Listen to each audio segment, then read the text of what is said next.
সুন্দর নিয়ে চলে এসেছি। এবার মাটন কিমার জন্য কি কি ইনগ্রেডিয়েন্টস লাগবে চলো সেগুলো এখন দেখাই।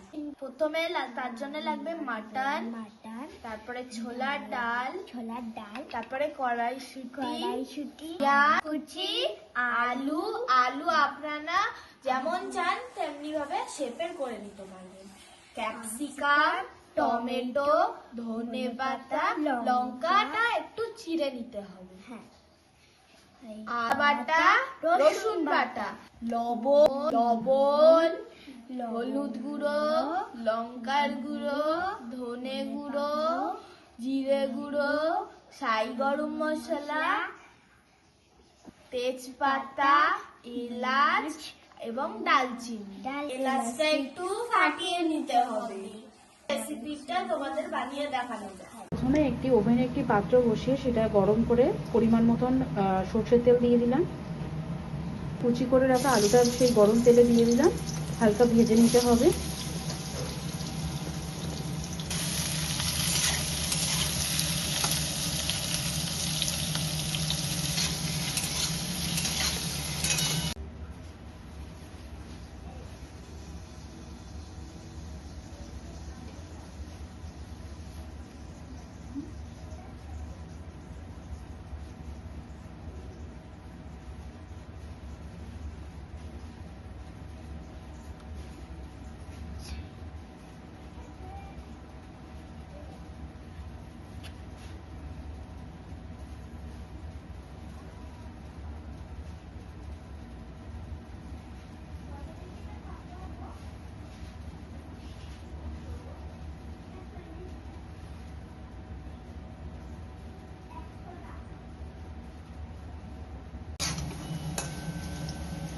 লাল লাল ভাবে ভেজে নিয়ে একটি নির্দিষ্ট পাত্রে তুলে নিতে হবে।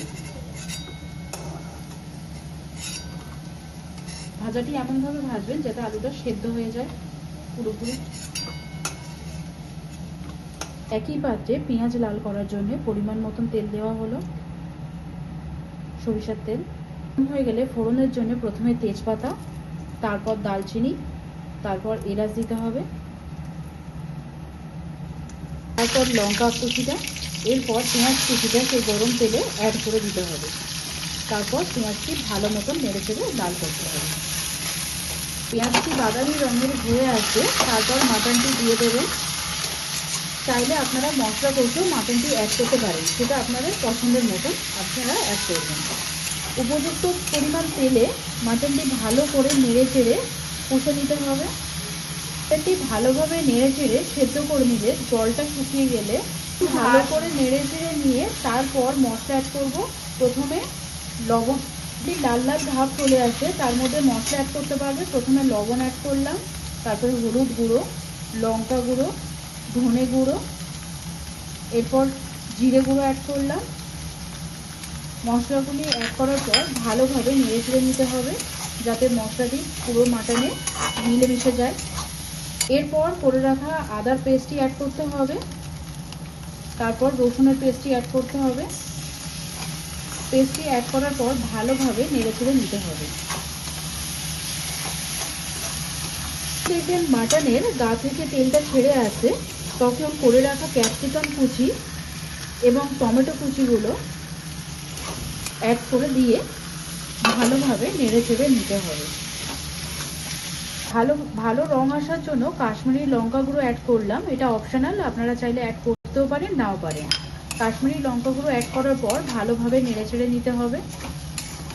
পর ডালটি অ্যাড করে নিতে হবে, ছোলার ডাল দেওয়ার পর ভালোভাবে নাড়াচাড়াটি দেওয়ার পর মাটনের সাথে ভালো করে নেড়ে চেড়ে তারপর পরিমাণ মতন জল অ্যাড করে দিতে হবে ভালোভাবে সেদ্ধ হওয়ার জন্য। জলটি অ্যাড করে একটু সামান্য নেড়ে তারপর ঢাকা দিয়ে কিছুক্ষণ রেখে দিতে হবে।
জল দেওয়ার পর ভালোভাবে সেদ্ধ হয়ে গেলে ভেজে রাখা লাল করা আলুগুলো অ্যাড করে দিতে হবে।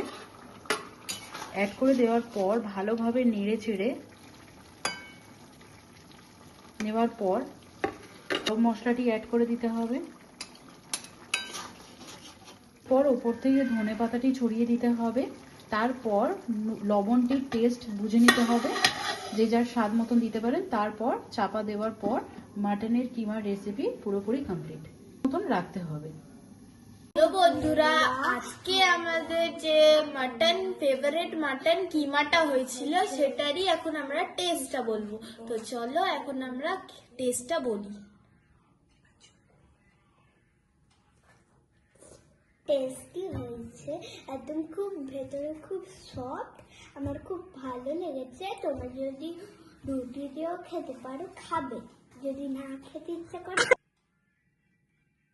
কিমাটা এখন আমি খেয়ে বলি।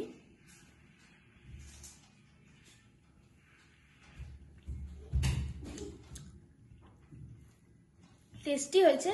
এখন আমি ছুটি ভরা রুটি দিয়ে খাবো।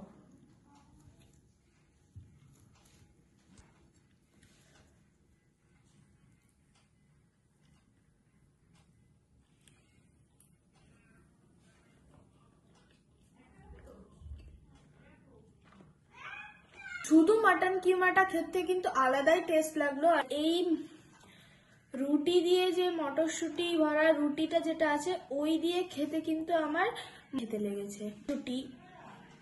কড়াইশুঁটি ভরা যে রুটিটা আছে সেটা দিয়ে মাটন কিমা যেটা আছে ওটা দিয়ে কিন্তু কড়াইশুঁটি ভরা রুটিটা খেতে কিন্তু আলাদাই টেস্ট লেগেছে। আর শুধু কিন্তু খেতে আলাদাই টেস্ট লেগেছে। আপনারা মাটন কিমা দিয়ে লুচি, পরোটা বা যে কোনো রুটি যা ইচ্ছা দিয়ে খেতে পারেন। আর টেস্টটা কেমন হয়েছে নিশ্চয়ই কমেন্টে জানাবেন। আপনারা নিশ্চয়ই এটা ট্রাই করবেন আর কেমন হয়েছে সেটা বলবেন কমেন্টে। মাটন গরম গরম, এই যে কড়াইশুঁটি, এই যে আলু, মাটনটা আর আলুটা যথেষ্ট এবং আলুটা যথেষ্ট নরম হয়েছে। এইটা আপনারা নিশ্চয়ই ট্রাই করবেন।